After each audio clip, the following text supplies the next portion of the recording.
tutorial is going to look at how a little man computer can be used to simulate how the CPU works within the fetch, decode, execute cycle. There are two areas that you need to focus on in order to be confident of this task.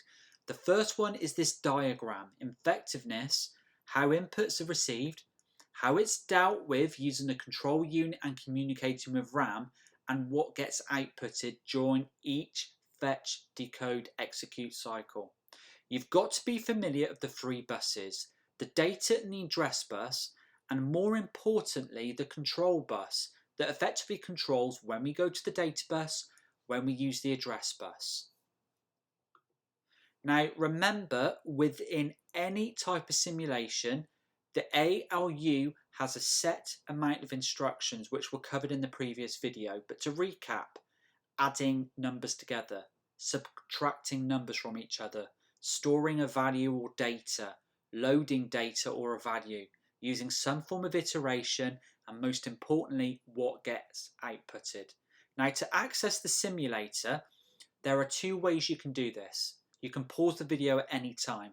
First one is by going to this web address just here, or secondly, you can type in Google Little Man Computer, and where you see Peter Higginson, click the link, and effectively you've got an example of the Little Man Computer.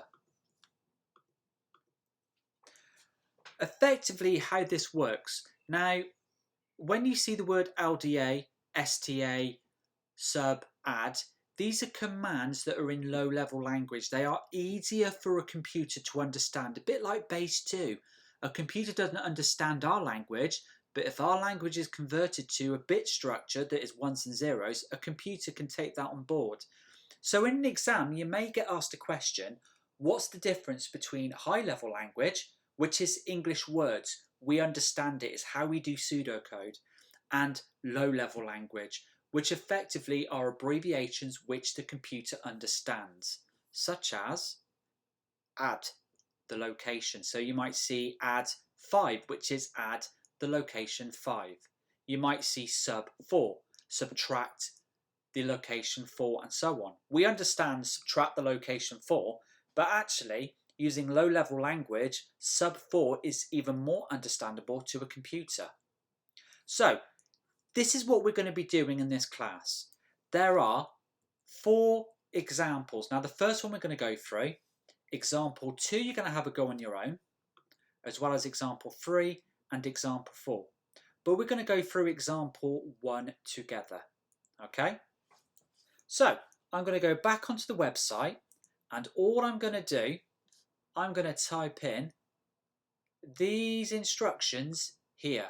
So I'm going to type in load first, output, halt the program, first dat 42. Okay, now before I run this, let's have a look at what it's going to do. Okay, so it loads the content of a variable first into the accumulator. Now remember, the accumulator is either what gets outputted or it might get put into another location within the CPU. It outputs the content of the accumulator to the outbox and then halts the program. Okay, so let's run this. So I need to submit this and then I want to run the program. Let's see how it works.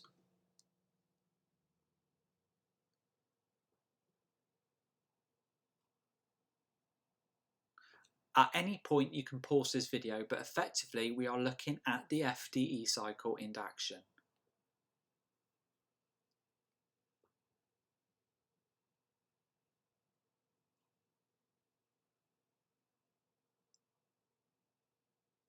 And you'll notice that the accumulator has the value 42.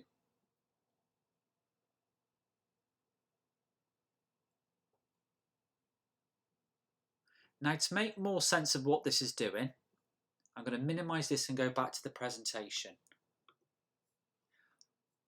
Now we're loading data from a variable and outputting it. It's outputting 42, okay, which is what we asked it to do. It loads the content of the variable first, into the accumulator and it outputs the content of the accumulator into the outbox. Now, the accumulator can keep on going, but we don't see it until we ask the computer to output it. It's like hitting equals on a calculator. You know, you can do 2 plus 2 plus 2 plus 2. The accumulator is constantly going to get compounded, but it's not until you hit the equal button that it outputs the information onto the screen. Now, have a go at example 2 and see how the program is working. Pause the video, ask questions at any point. Have a look at example 3.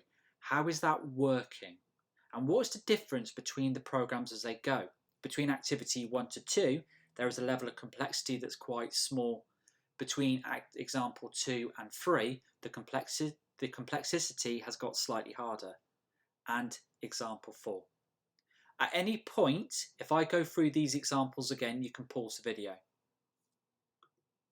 Example 1. Example 2. Example 3. Example 4. Now, if you found that you've done that and you found it straightforward to do, have a go at doing your own example 5. But make sure you take print screens, snips to show what you've done. But if you understand von Neumann architecture in terms of how the CPU works with transistors, with capacitors, with wires, with switches, if you can use the little man computer, then effectively you will have enough knowledge in your examination to achieve at least a grade 5. If you can understand further factors, such as the different types of buses used in von Neumann, the 3 types of addresses used in von Neumann, and actually show the difference between a memory address register and a memory data register, you would do quite well within the exam to get up to a grade 6.